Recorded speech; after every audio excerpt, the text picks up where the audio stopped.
Howdy, howdy, howdy. I hope everyone is still doing good. I have to say that things are looking better around the world as we speak, and I think we're all pretty darn lucky to be where we are right now and moving forward.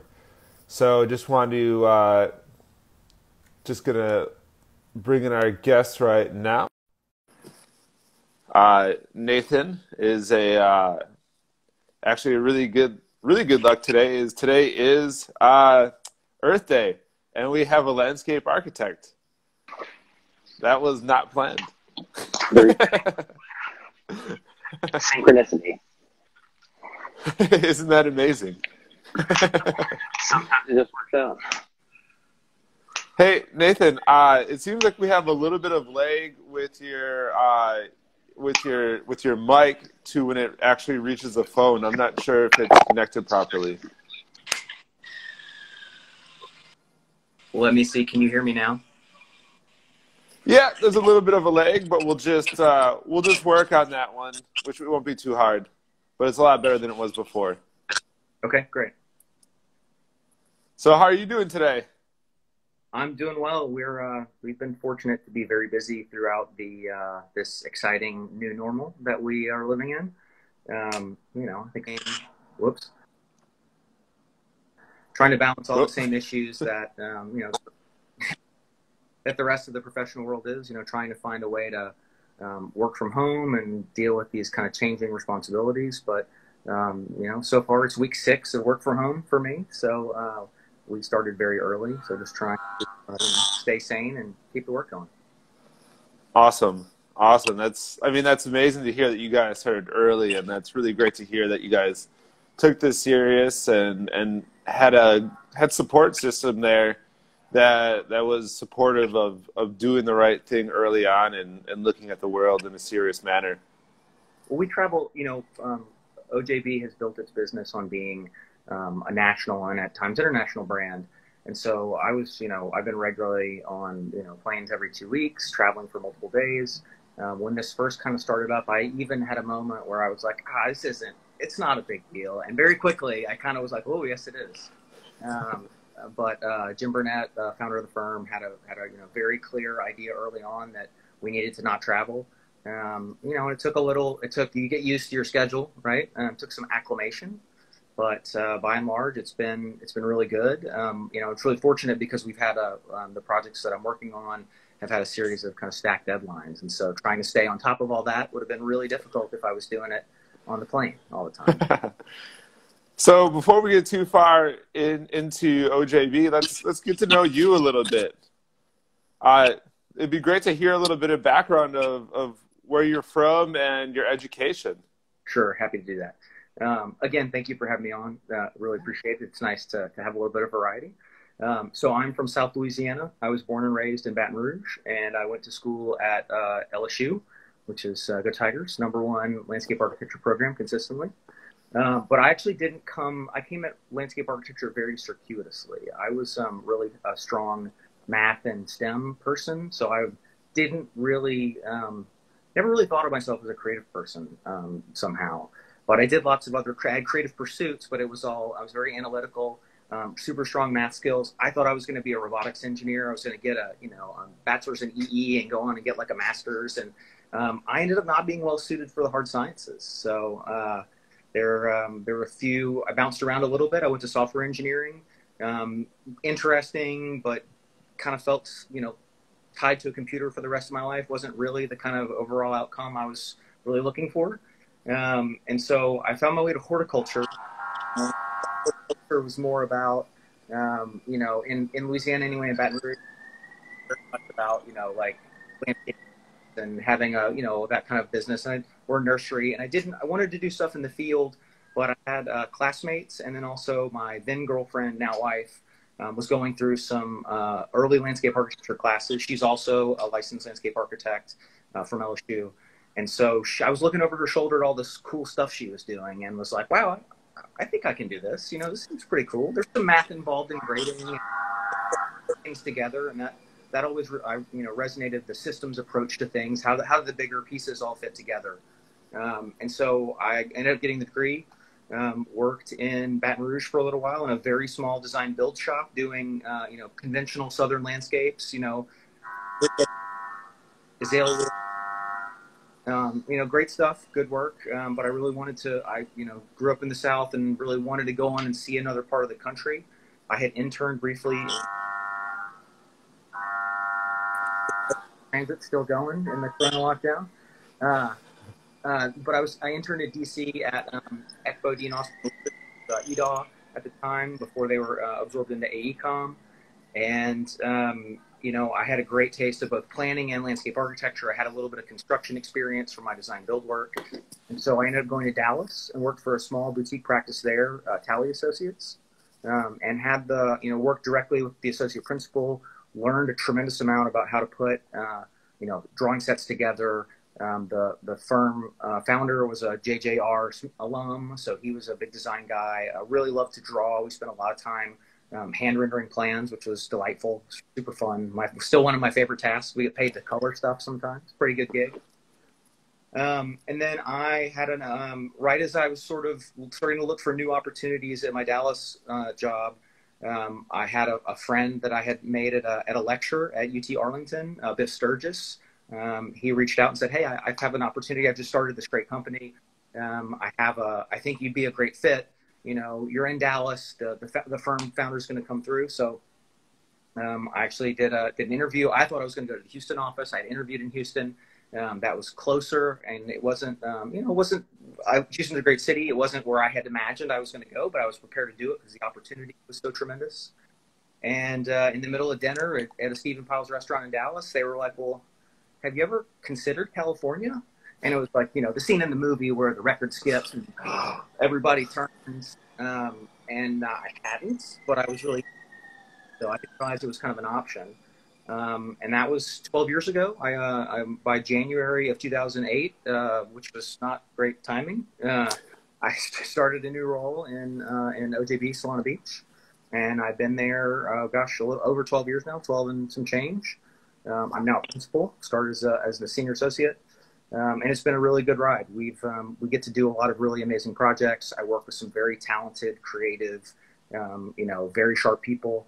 And we have the tools and, and the resources to do fun stuff. So it's been a good ride. Yeah, the work that you guys, well, first of all, I want to say sorry for the trolleys. They've been buzzing all day today.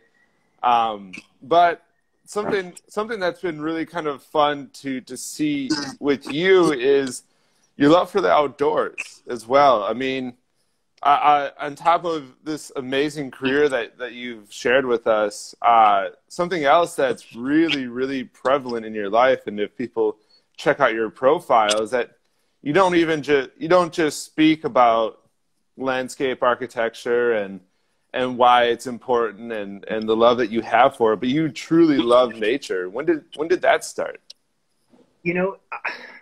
I grew up in the suburbs, and my wife has always been, she grew up in the country and was always, into gardening from even before predating landscape architecture. So I learned some of that love from her. We had a, suburban lot, and I did some gardening with my parents. They had some award-winning camellias and stuff, but not the same, But I had really, once we moved to California, it sounds super corny. You probably heard me say this before at SDAF.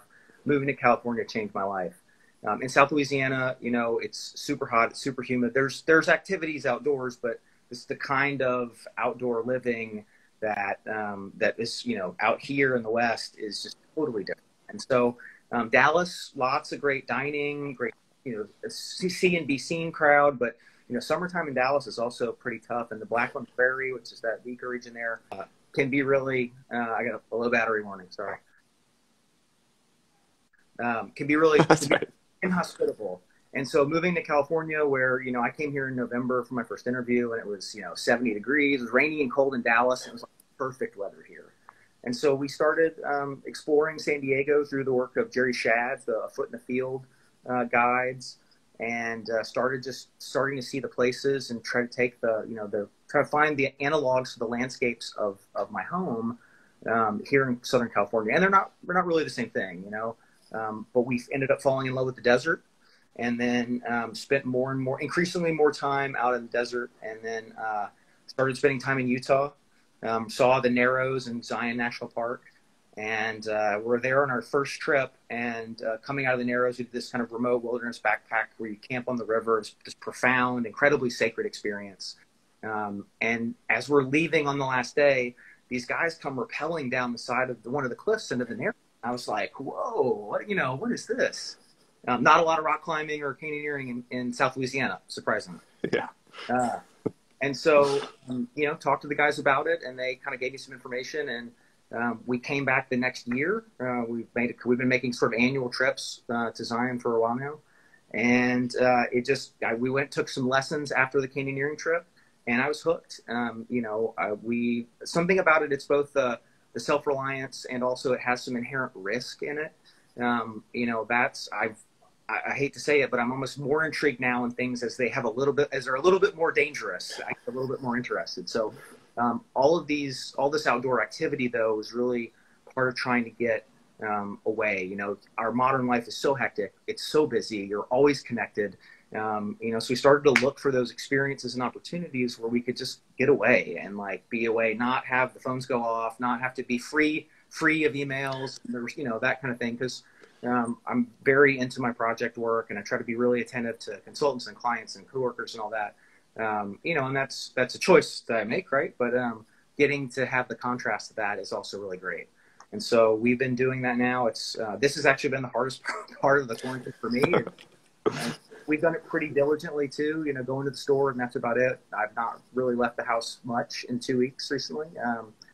That's kind of my happy place, is being out in nature and being in the wilderness. And it's the last couple of years, as that's come into focus for me in increasing clarity, trying to find ways to bring that experience to other people, and how to bring the object lessons that I see in the natural world all over the place, to make those evident in the constructed landscapes, because that's not always true. That's not always clear. So there's a wide range of how those things are done, but it's really gratifying to have, I've lucked out really in that my personal interests and my professional life overlap a lot. Landscape architecture is already a profession where you get to bring a taste of the natural world to people. I just got to do the Venn diagram of my circle. So. Yeah, that is interesting. Like you say, being able to bring that natural side into sometimes what seems very manicured and very kind of uniform and set up. With sometimes you see landscape designs, but being able to look at it and see it constantly in nature, and how these plants grow, how waterways form, and all that kind of stuff. It's a great thing to be able to see in real life, and to be able to practice and preach, and then move on from there, and also be able to say, hey, look at this, look at this beautiful landscape that nobody has ever seen, and here you are in the middle. I shouldn't say nobody, but 0.1% of the world has seen, and you get to show it and then recreate it in some various different ways. That's amazing. It's been a good gig. I have a lot of fun. So, I'm very fortunate. I can't complain very much. Or try not. So talking about the bigger picture here now, of where you are with OJB, tell us about the firm. You guys, you had mentioned a little bit that you're an international firm. You're doing a lot of national projects, huge projects around the United States, I must add. That'd be great to hear a little bit more about that. Absolutely. So when I started the firm, it was much smaller. I think it was about 22 or 23 folks, and we had 2 offices. Jim Burnett founded the firm in Houston in '89, and he decided that he started working on a project in San Diego in early 2000, I think 2002, and he loved San Diego, fell in love with the area, and told his wife, he's like, hey, well, what do you think if we moved to Del Mar for a summer and just check it out, And so they were hooked, I think, from day one. Who wouldn't be? And so the office opened the next year. They brought one of the who's now principal, Kyle Fidelki, came out and started working with Jim in his house. And then they opened the office a year later. Started hiring some interns from the new school. I was, I think, the 6th employee or 7th employee maybe in Solana Beach when I started. We are now this year almost 100 people in 5 locations. So it's been tremendous. And so 12 years, that's a pretty big expansion. We had some, we went to Boston third, and then we had a very crucial staff member go for personal reasons. His personal life took him to Philadelphia.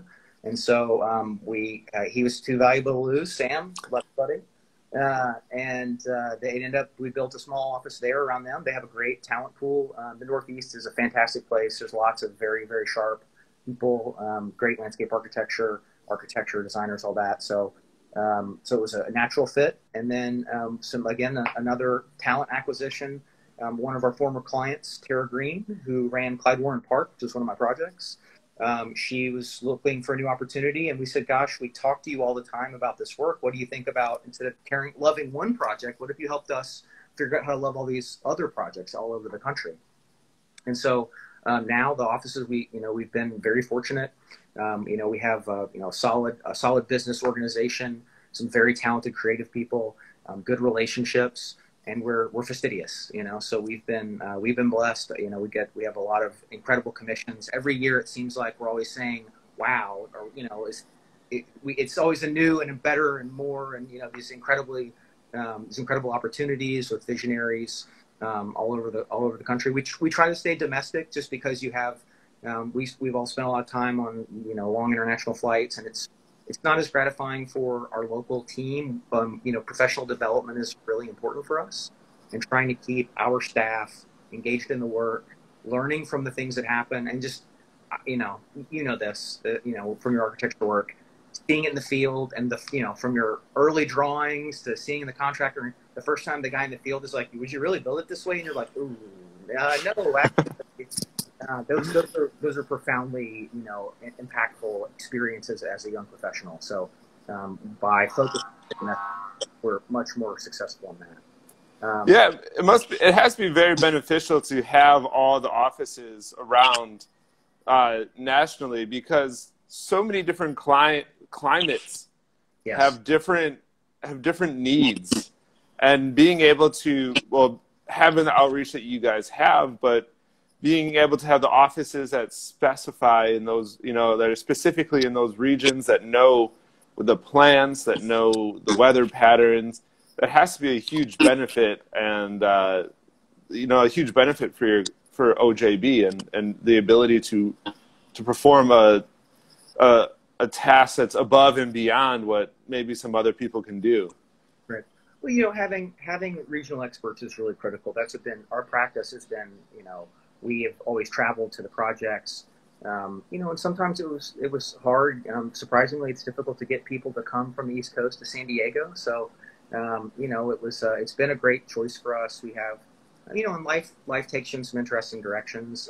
We really like with the guys in Philly, it was just about, gosh, we don't want to lose these very talented people, and our business evolved out of the strong desire to maintain these important relationships. There's so much continuity that is lost when senior people leave. I think that's a really important hallmark of a firm and a practice in the architectural world, is like, consistently, how long do people stay? Are they engaged in the work? And we've done a pretty good job. And we've even changed a little bit over time. And I think people tend to stay longer now. We focus more on development. Mentorship was really a critical part of my education and career. I'd be nowhere without the people that took time to teach me all these things. I can't even name them all. There were so many. And it's important to me that we set up a really conducive atmosphere for our young professionals, that the next great landscape architectural generation, that those people can learn, hands-on. That's one of the things I was going to say about the whole quarantine and isolation, is that, all the things you hear in the studio and the way you're able to interact with people, it's kind of a challenge now. We have to be explicit. We, get people on a Teams call or each GoToMeeting. All this stuff you just take for granted, being with people and sharing knowledge with them. It's all way more complicated. Oh, I imagine. And then right now you're working on a pretty big project in, was that Nebraska, correct? Yep, it's in. Can you touch on that, because that's a pretty interesting project that you're working on, or is it kind of still a little bit to? No, I can tell. No one's gonna. I'm not gonna end up with cement shoes for telling you about it. Okay. Fortunately for me. Um, the, so some of my colleagues won and completed a master plan for the riverfront revitalization. It's a complete transformation at the time of 4 or really 5 kind of major public open spaces along the Missouri River in Omaha. I didn't really know much about Omaha. Towards the end of the master plan, I got brought into the project to start helping with organization and building a consultant team and going to the final design, SD, CD. And so I got involved. I didn't know much about the city. It's actually a really vibrant, like, I've never been. City, not that part of Nebraska, just had never been there. But it's there's a tremendous amount of wealth. Warren Buffett is, of course, in Omaha, and so there's more billionaires per capita in Omaha than I think anywhere in the country. So there's a strong philanthropy culture. And so what had happened was these 2 civic boosters, these 2 gentlemen came together and decided they wanted to make this transformative impact and breathe new life into these public open spaces that hadn't been improved meaningfully in a long time. And so that's kind of been our OJB's, one of our kind of the cornerstones of our practice has been these transformational public open space projects. So I've been really lucky. I got to work on several of those. Clyde Warren Park in Dallas, which is where we capped over the freeway. Myriad Gardens in Oklahoma City, which was a giant botanical garden that was renovated as part of a big civic improvements program, and a total transformation of the downtown core, streetscapes, buildings, all these things. And then a few others. There's a park in Greensboro, North Carolina called LeBauer Park. And then I'm working currently, we're trying to finalize permitting on East Village Green in San Diego. But this was far and away the biggest opportunity. It was really exciting for me because it challenged everybody in our studio, frankly, because the master plan was 200 acres. It's a $350 million project, the biggest landscape we'd ever worked on. But it's been really exciting. It's galvanized a bunch of people. I'm blessed to work with some really talented, very thoughtful team members from all levels of staff, and it's been a huge effort. It's still ongoing. We went about a year. They've already broken ground. They began demolition and some kind of mass grading activities about a year ago. Our first parks package is hitting the streets right now, so the bidding will be done by the end of next month. It's kind of the projects change over time, like they all do, but we have now it's kind of 3 main. It's all in Nebraska, all in Omaha, so on the west side of the river. But it's 3 main public open spaces. It's a 16-acre park called Gene Leahy Mall, which will be the first one to open. We're expecting, in 22. Then Heartland of America Park, which is about 40 acres, much larger, and that's more like if Gene Leahy Mall is kind of the intimate landing from the downtown area. You get a little closer to the river in Heartland of America, and it's more like the civic event park, where you have the 4th of July fireworks celebration, the winter markets, all that sort of stuff. So bigger in scale. And then those are both green. They're not green fields, but they're not they're renovation projects. And then the third project is Lewis and Clark Landing, which is a really large. It's about 50 acres, and it's a brownfield site. It's a remediation of an ASARCO lead smelting plant. So there's a whole bunch of that's going to have, interestingly enough, a children's play environment and a science and technology center.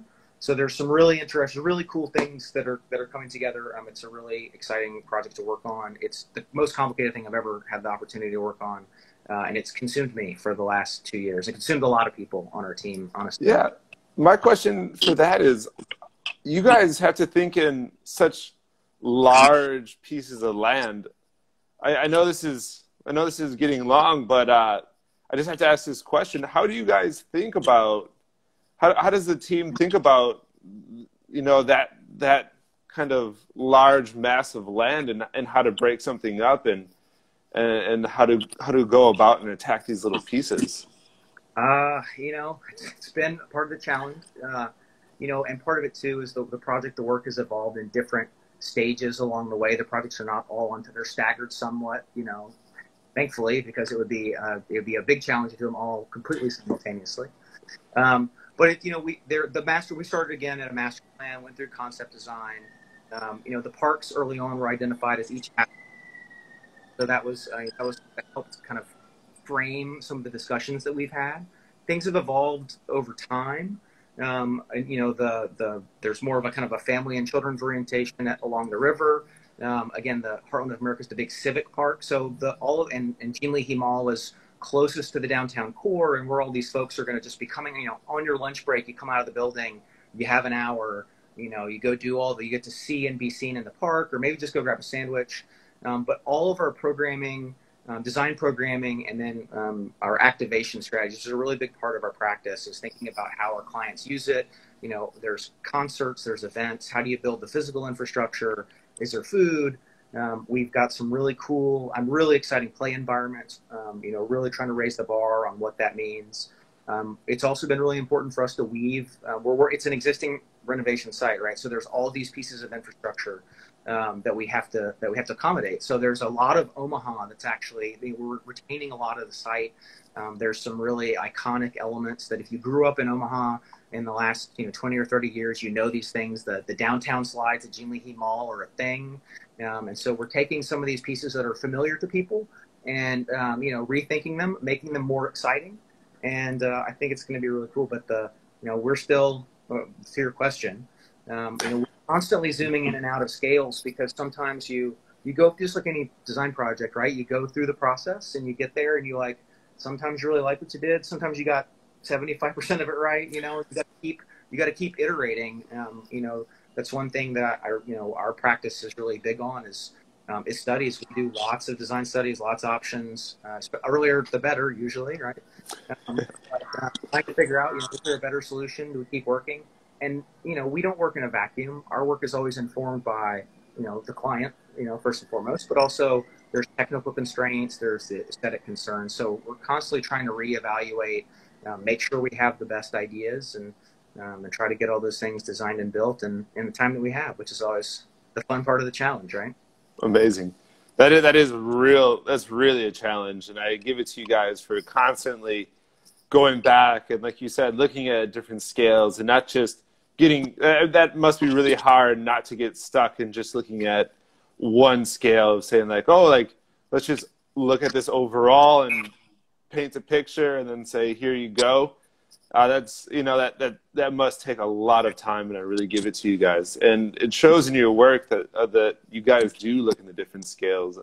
The work that I got to photograph for you guys, that was a beautiful thing that you guys did for the Northwest Mutual building. And not only in a larger scale, how it looked from the air, but then when you're down there and you're experiencing it, it was an amazing experience that Milwaukee, just kind of, asks for, especially in that area. And you can really tell, like I said, the different scales. So wrapping this kind of up, I'd love to ask you how you see the change in the COVID-19 and what effects it's going to have on architecture. Being a landscape architect, it's really interesting because the role of public space has obviously been a huge topic in this whole dialogue about how things are evolving. Particularly San Diego just opened its parks up, but the beaches are still closed. Yesterday, we've had a lot of discussions. Health and wellness has always been a big part of our practice. Jim's roots were more in healthcare, and so that connection with nature, even as the views, green view outside, kind of conflicted with happiness and recovery of people in hospitals and so forth. We're continue to focus on that. I think that public landscapes are going to continue to get a lot of attention. Obviously, in the age of social distancing, looking at historical precedents, we know this isn't going to be done soon. We have to trying to find that balance between our economy and our public health. Obviously, that's a huge dialogue going on in the country right now, and it's very complicated. But I think finding ways for people to stay sane. My own personal experience, getting outside has a profound impact on my well-being and my mental health. So I think it's very difficult, and especially finding there are no one-size-fits-all solutions to this. Just look at different. If it's a more rural place, you probably can relax. Have a different solution than what's happening in the city of San Diego with 7.5 million people. So we think the public realm is going to be increasingly important, and that's trying to find the way. I wish I had a crystal ball, because we have these discussions a lot internally. We're fortunate in that I'm very lucky. The project is funded and will continue. That's, I'm very lucky in that regard. So we're trying to take these case studies, and it's changed everything, really. How our teams communicate. Our business was set up already to really facilitate distance work. I mean, all of our clients are all over the place. We were already using GoToMeeting extensively. But, through this process, I'm always trying to find the silver lining, and, how can you take this kind of thing that's not great, or you may not like it as much, and how can you find something to love about it, or how do you grow through this whole thing? I'm trying to be a better communicator with my clients, with the contractor, with my team. We're going to be more concise about how we do all these things, because time is so valuable now. And just keeping that work-life balance is even more critical now than it was before. Because your computer's always in your office, it's right there. Let's get back. Got to write another email, keep another couple of things going. I think the shared public realm. It's just what's exciting is to see the dialogue about the shared public realm is increasing. I think if you can get over all the hurdles about how do you talk to people, how do you make it all work, stay healthy, keep yourself healthy. We're starting to see a lot more discussion about how people use it. This is also just we're starting to rethink how we organize some of these things that we all done, because we've got this new link to do it through that we weren't thinking about epidemiology before. So it's an exciting time. It's challenging for sure, but nothing good ever came easy. So yeah, I have to agree with that, and I really enjoy that sentiment. I'm really looking forward to seeing what you guys do with that, and taking that public realm and making it a place for all of us to be. I'm really excited for it. So if there's anything else you'd like to add, and then if you could just remind everybody where they can find you and your work at, that'd be great. Well, first I want to thank you. I think this is a great idea. I was watching some of your earlier videos today. Got to learn some things about people I didn't know in the San Diego architecture scene. I'm on Instagram at NElliott, NELLIOTT. And our firm's work is OJB LA. That's the Office of James Burnett Landscape Architecture, the acronym. But thank you very much for having me. Love this dialogue, and looking forward to watching the ones coming up in the future. Excellent. Thank you so much. Have a great day. You too. We'll be talking. Take care. All right. Well, that was another awesome interview with Nathan. He shared a lot of great information. It was great to have a little bit of this whole thing is about variety, and it's been great to have so much variety and hear so much about architecture. This whole project is based around connecting everybody in the architecture community and sharing their story. And the landscape architecture community is such an important one. Most often we think of the beautiful buildings, but we forget how much work it actually takes to make the landscapes and all the different parts in the building that include landscaping, because a lot of the times it's not just the ground floor. So it was great to have that education. It was great to talk to Nathan, and it was great to be welcomed into his world a little bit. So as we end this, I just want to say thanks to everybody for taking their time to listen, and thank you to everybody for continuing to stay healthy and safe. We can't be more grateful than the position that we're in, where possibly we can move on and start cutting some of these regulations. So let's continue to move forward. Let's continue to stay healthy. And if anybody has any suggestions of people they'd like to see interviewed, I still have a pretty big list of people that are being scheduled in, but I'm always interested to hear about other people you're interested in talking with. So please feel free to shoot me a text or a message, and I'll get in contact with somebody. So have a great day, and everyone can continue to stay healthy, and look forward to seeing you tomorrow. Cheers.